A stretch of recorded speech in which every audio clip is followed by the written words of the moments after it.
એકચ્યુઅલમાં આજે જે light house આપણા મોટી દમણની જે લાઇટ હાઉસના પછાડના જે ગરીબ લોકોના ઘર માટે અમે હાઈકોર્ટમાં આવ્યા હતા ત્યારે સ્ટેટસ કો આપ્યો હતો 4 તારીખ. એ બાબત ઉપર આજે નામદાર કોર્ટમાં 13 નંબરની બેન્ચ ઉપર આપણું તારીખ હતી, જ્યાં અમારા દમણના વતી આપણા એડવોકેટ મનોજભાઈ બદગુદેરજી હતા અને દમણ દીવના પ્રશાસનના વકીલ એમના દેશમુખજી હતા. અને આજે જે આપણી બેન્ચ સામે લાગી હતી એ બેન્ચ હતી. એ બેન્ચમાં જસ્ટિસ હતા આપણા પિટિશનર હતા નવસારી બુદ્ધિયાભાઈ હલપતિ અને આપણી જસ્ટિસ RM બોર્ડે, ઓનરેબલ શ્રી જસ્ટિસ RM બોર્ડેજી અને honourable Shri justice VL Acharyaji ની બેન્ચ સામે આપણી આ રીત હતી.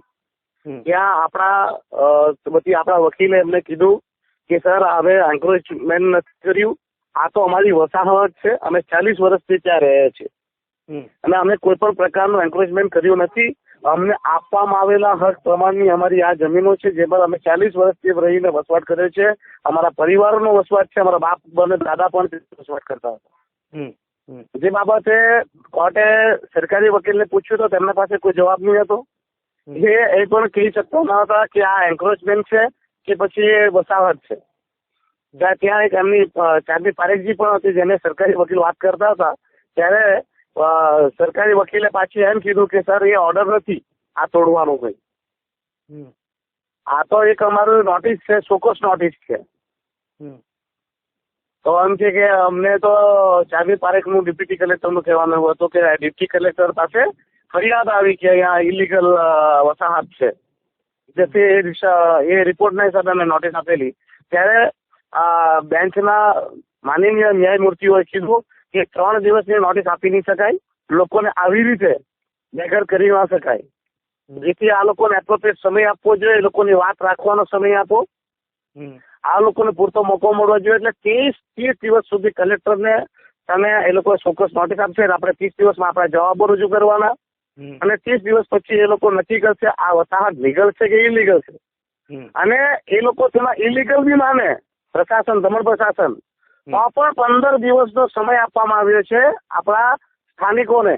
જો આ ઇલીગલ એ લોકો માની લે તો 15 દિવસમાં આપણે અપીલ કરવાની અને અપીલ કર્યા બાદ છતાં જો દમણ પ્રશાસન તેમાં પણ ન માને તો આપણે હાઈકોર્ટનો દરવાજો ખુલ્લો છે.